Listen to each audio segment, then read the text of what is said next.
Are you looking for real, raw, and unfiltered news about what's happening in the greater Philadelphia area?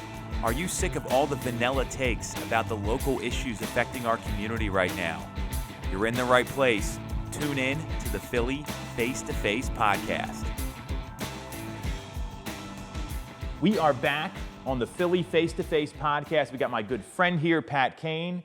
He is a leader at Devon Prep. He's been here 9 years, so Devon Preparatory School in Devon, Pennsylvania. He started as the director of admissions, and now he's the director of external operations and has been a member of the administration since 2016. His current job right now, he oversees admissions, alumni relations, development, and marketing departments. So a lot of direct reports, very exciting.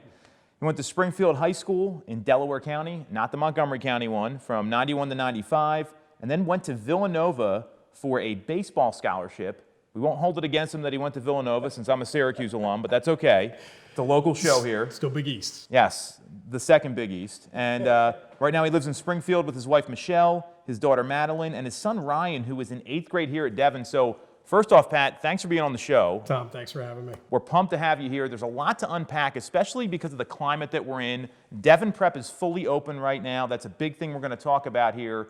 And before we get into that, because that's like the most hot, relevant topics, I've seen this school change dramatically since I graduated 20 years ago. And I want to kind of get your take on like the mission, what you've done here, how the school's evolved, because I think that's a really important thing to talk about, because when you're at a place that's this old, and businesses are no different, people continue to do the things that they always did just because that's how it was done.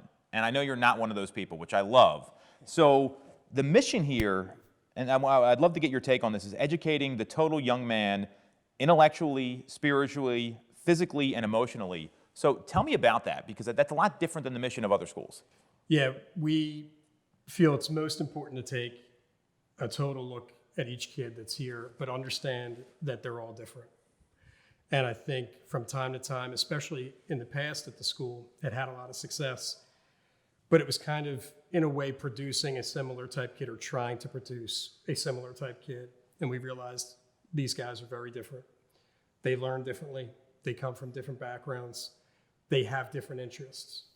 And it was our responsibility to take a look at the school and say, okay, how are we going to maximize those differences for them, bring in new curriculum, add more sports, and really say, you're going to be challenged in the classroom the same way you're going to be challenged outside of the classroom, and give them every possibility to take their strengths, their weaknesses, and be coached, be taught to expand them, and then really to become the best version of themselves. So I love what you said there, to be the very best version of yourself. And to me, I think that there's a lot of life experience there, because going to school isn't just about an education in my view. And if you look at like some of the most successful people today, a lot of them said, hey, school's a component, but it's not necessarily what you learn in school, but it's the experience you get while going through. Correct. And having to achieve something. So is that something you've like pivoted on a little bit here? Because look, I went here 20 years ago. I graduated 20 years ago. That's how old I am. You guys can do the math.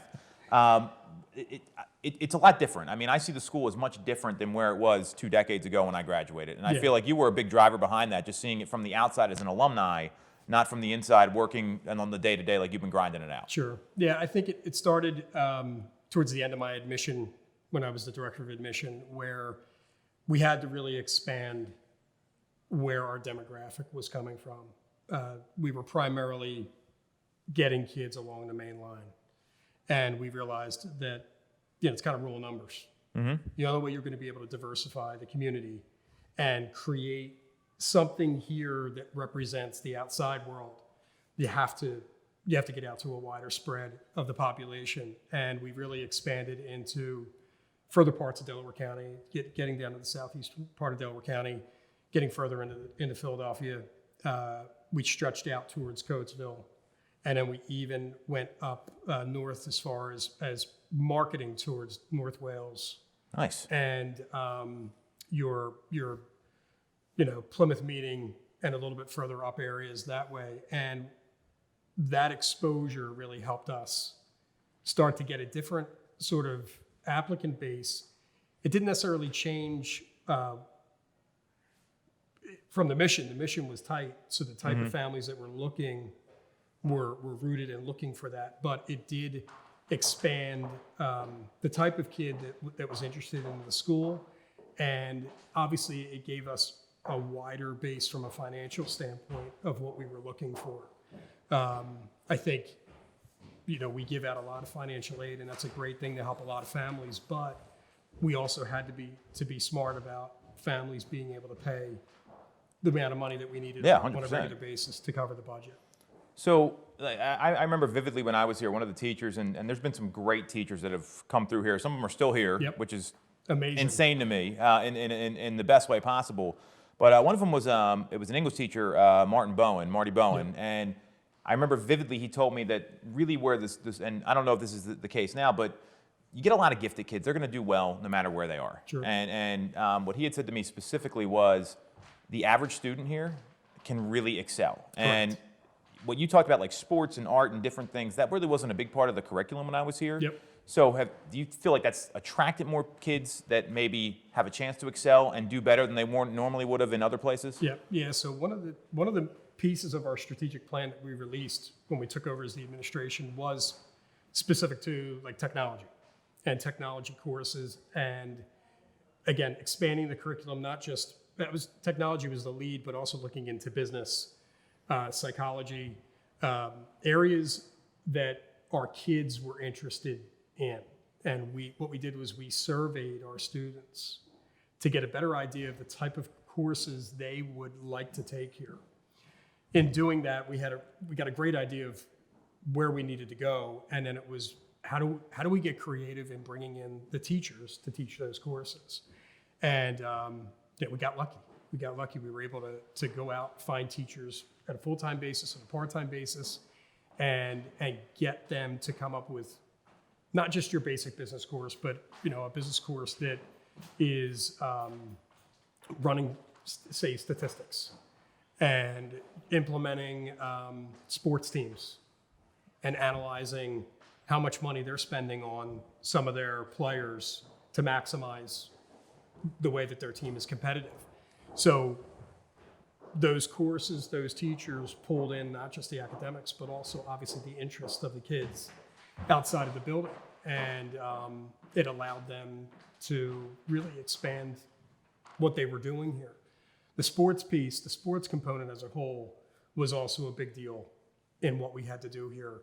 We've always been an athletic school. I think that we weren't the big name out there, but we've always had a lot of sports programs. We always had a lot of kids involved in sports. But then it was taking it to the next level. It was, if we're going to challenge you in the classroom, we're going to challenge you outside of the classroom. And the expectation was you're training them to be better students and better people in the building. Now we're going to train you to be better athletes and competitors outside of the building. And that really helped in, you look at your Ivy League schools, all of them have sports programs. 100%, yeah. So why not emulate and look to do the same sort of thing here that they're doing there? And we definitely, not only the kids that were here kind of stepped up their competition level and what they expected of themselves in sports, but again, it helped with, I think, the image outside and families looking at what we were doing and seeing there's a lot more to offer than we really thought. Well, I love the sports component, not because, I'm a sports fan, I like all that stuff. Yeah. And when I went here, we had like cross country was actually one of the better, more competitive sports. And the coaches that we had Bob Hamer, who now is the head coach at Rider University, right? And Paul Sanborn, who was a state champion at Villanova. Yep. And so these are people that are, and Bob had, he was the state champion for the entire state of Pennsylvania when he went to Council Rock. So to me, I learned as much from running track and cross country as I did from going to math and physics and all these other classes. So I think that's a big pivot that maybe didn't happen when I was here. And I think that takes a lot of, it's hard to make those changes in any organization, whether it's a school or a business or something else. So what were those conversations like behind the scenes? Because I think there's probably a lot of people watching this right now that are struggling to move their organization forward, whatever it is. And this is so relevant in so many ways. Yeah, and the conversations from an athletic standpoint, they were similar to the conversations we had to have from a staff and faculty standpoint. They were hard conversations. There were people here that had been here for a long time that did a lot of great things in educating the kids. But where we wanted to go and how we wanted to expand the curriculum, offer an advising, a fully blown advising program that wasn't an after-school activity that happened during the school day, to bring in more courses, to be creative in the things that we were doing. There were a lot of people here that couldn't do it. They didn't have the stamina to do that. And that's not a knock on them individually or in their capabilities as a teacher. It's just the direction we had to go in. We needed people that were going to get on board and do that. And, we had to make some decisions with some people. And some of those people also made their own decisions. For sure, yeah. So I think it was a two-way street there. We had to have some tough conversations. We also had some people that came to the realization on their own. The same was with sports. We had coaches that were kind of ingrained. Yeah, yep. And allowed to kind of run their programs the way they had always run their program. And we had a higher expectation than that. And Mark Aquilani and I, who's Director of Academic Affairs, we said, it's not okay to settle for mediocrity. That was probably the biggest. Should write that down if you're watching. It was one of the biggest things that we said to each other when we were going through the transition, but we still say today when we hire a new teacher, when we're even looking at the applicants that are coming in. If you're settling for mediocrity, you're going to fail. And the expectation is not to be perfect every day, but it's to give the best effort that you can give every day. And I think we've got a crew of people now from coaches to faculty and staff that really believe in what's happening here. And they believe in it not because it's their job, they believe in it because they see the kids on a daily basis and the effect that it has on them. And the great things they go do. 100%. So.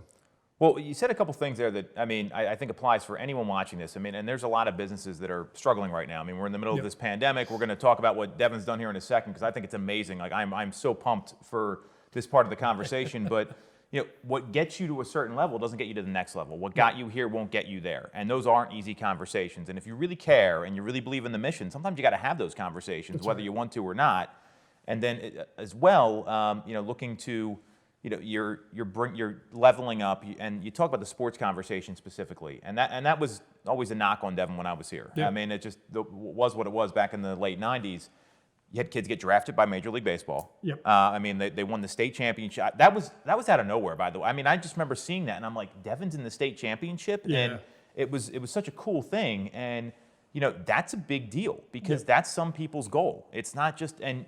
There's a lot of smart people that play sports. There's a lot of smart people that are artists. It doesn't have to be all by the books. And you're talking about business classes. You see the smartest people now in the U.S., they're going into business. They're going to business. They're not going to be a professor at a college or something else. They're going into business. So was that like an influence when you were making those decisions, when you were seeing the landscape of people that were achieving great success? Because I know that's what you want for the kids here. Yeah, we, again, you survey the kids, you understand what they're looking for, but we were also watching what was happening on the back end with where they were going to college and the types of schools that they were committing to.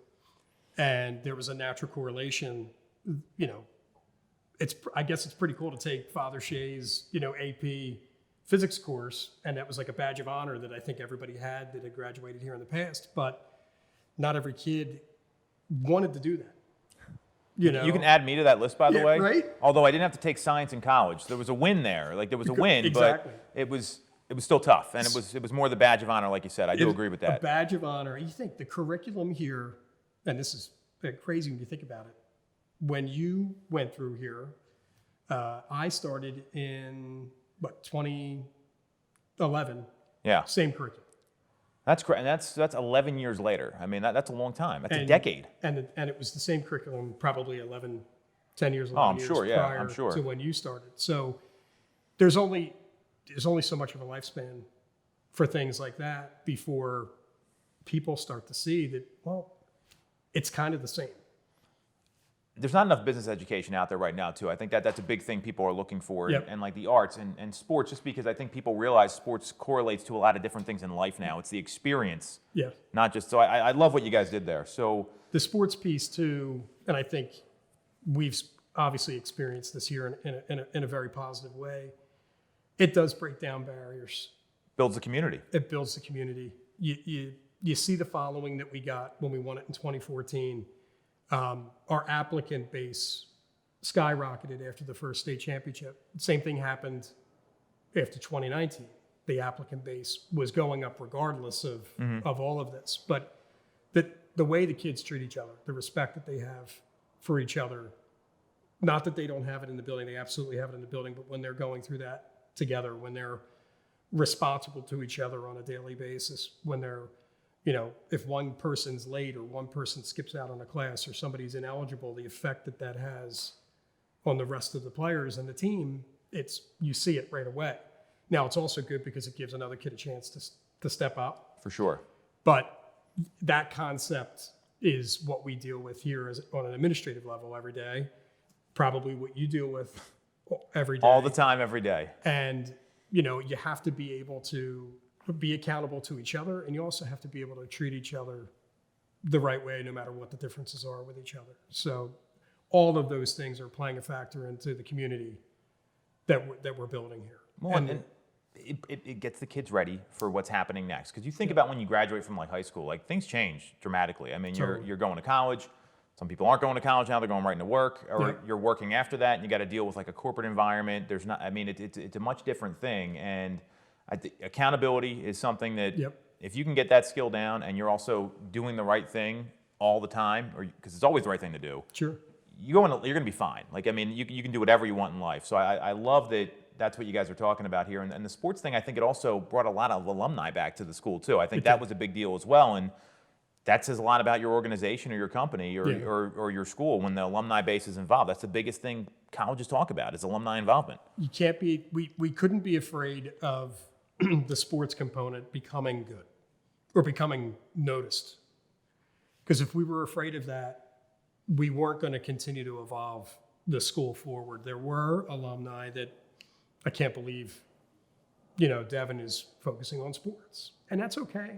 That was their experience and they felt that way, and there's nothing wrong with that. But for where we are now, you think about, 301 kids in the school as we sit here today, and over 88% participate in sports. Yeah, and they're not going to play in college. But it gives them some other experience of, and this happened to me. I mean, I was one of those kids that really benefited from that because I wasn't really that good at anything when I was in grade school. And then I found something that I was able to work at. Yeah. It took some time. There was no quick magic bullet because that's the thing I think a lot of kids expect. They want to be good right away, but it took time. And that was a lesson I've learned that has never failed me. And I'll never forget. And I really owe it to those two guys that I talked about because they got me there and they were able to guide you through the process. And that's what the best teachers and the best mentors do is they guide you. They're not the hero. They're the guide in the process. So. And what's the worst thing that happens if the sports team gets good? Really nothing. What's the best thing that would happen? We're looking at it right now. Exactly right. And you the only tough thing is I think what it realizes is kids have to be more competitive. And some kids that aren't that competitive, well, maybe they don't make the team, but they find another opportunity. They find another sport to get into. At this point, we have everything except football and wrestling. So crew, we've added a squash club team. There's bowling. We have ice hockey. Wow. So I didn't even know about this stuff before the interview. This is pretty exciting. An alum asked me the other day, do you feel like you've expanded it too much? Are you watering down? And we're not. The golf team just beat LaSalle a couple days ago. Good for them. And we've obviously never beaten LaSalle in golf, and LaSalle's probably won the Catholic League for the last 6 straight years. So you look at the way that they're progressing, and they've got a lot of talent, but they have a lot of kids that are committed to want to play. Soccer, normal, up and down on a yearly basis, but out there competing against some of the better teams in the area. Cross country, really strong when you were here. It's, again, going up and down a little bit, but kids are in a position to compete for the district on a yearly basis. And if they do well, go to compete in states. I mean, even for me playing college ball, I never won a state championship. I played in one state playoff game in football and one in baseball, and that was it. We have kids here now that have, played in 8 state games in 4 years. It's pretty incredible. amazing, yeah. What that brings, and it does. It pulls some confidence out of them, and obviously, then it becomes, well, how much do I want this? If I'm taking care of my academics and I'm doing well here, and I want that, you take the combination, and now you have an opportunity maybe to go to a good school and play at a good. Or maybe get into a school you normally couldn't have gotten into. You got it. Because you're bringing something to the table, and that helps shape them even more. Yeah. So, I mean, I think that's what I love about it, is the evolution here. Because I Yeah. think any good company, good organization, good school, you got to evolve with what's going on. And this is part of being a school right now. Sure. I mean, it's the community, and people don't just come here for the academics. You can get, look, we're very lucky, the area we live in. Totally. The public schools, the Catholic schools, the private schools. I mean, there's all kinds of schools around here. It's hard to go wrong, Yeah. I would say. But you got to build the right culture, and that's going to attract the kind of people you want to be here that builds the community. That's right. And you look at us, right, and you would say, we're in an area with all of that. Why? 100%, yeah. Right? Why Devon? Why would you pick Devon? You look at the size, okay? Our average class size this year is 11 and a half kids, all right? And we're half a student off of where we were 12 last year. So with social distancing. Did you cut them in half? Is it Right.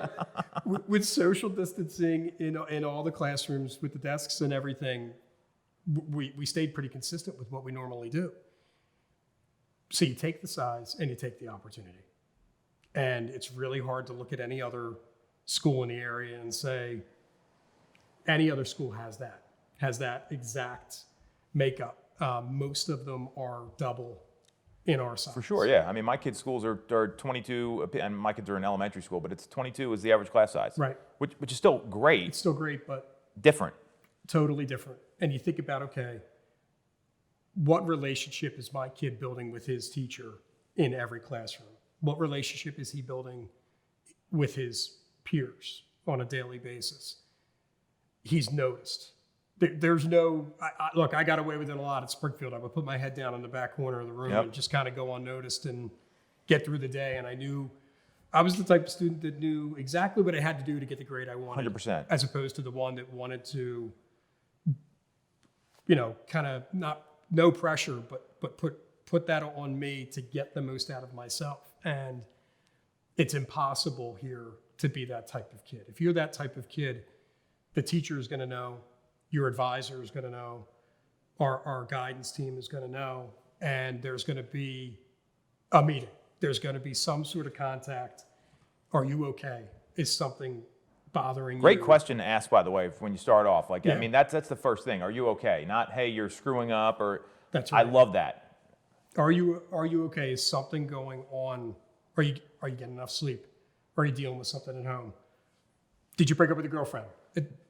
You have to try and find out first what's happening. Then you get into the discussion with mom and dad. It doesn't have to be a 4-alarm fire right from the beginning. There's a reason why the kids are here, and you have the type of kid that you have here. You have open discussions with them. You build trust with them. Once you build that trust, then you have a really good dynamic that, again, changes the entire culture and the things that are going on here. So, when you start looking around and seeing what's out there, yeah, there's a lot out there, but how do they look with the type of kid that you have? Where do you think your kid's going to have the most opportunity and be able to excel? And again, going back to the beginning, to become the best version of themselves. And that's, I think, what's happening here is families look around, they come here, and it's a family type atmosphere. They can tell that people care about what's happening. And I think that's been, probably the biggest change, in the entire thing is you walk in, it feels like a family. It's not fake, it's real. And the families, the parents know people are watching my kid. Well, and that's because you guys aren't manipulating this. I mean, you really care about, and that's what being kind is. Like, that's what, like, you talk about the mission. You can tell when it's real, Right. and you can tell when it's fake. And I mean, if anyone has ever been to this place, this is kind of an interesting place in that you can sniff it out within about 5 seconds of pulling into the parking lot.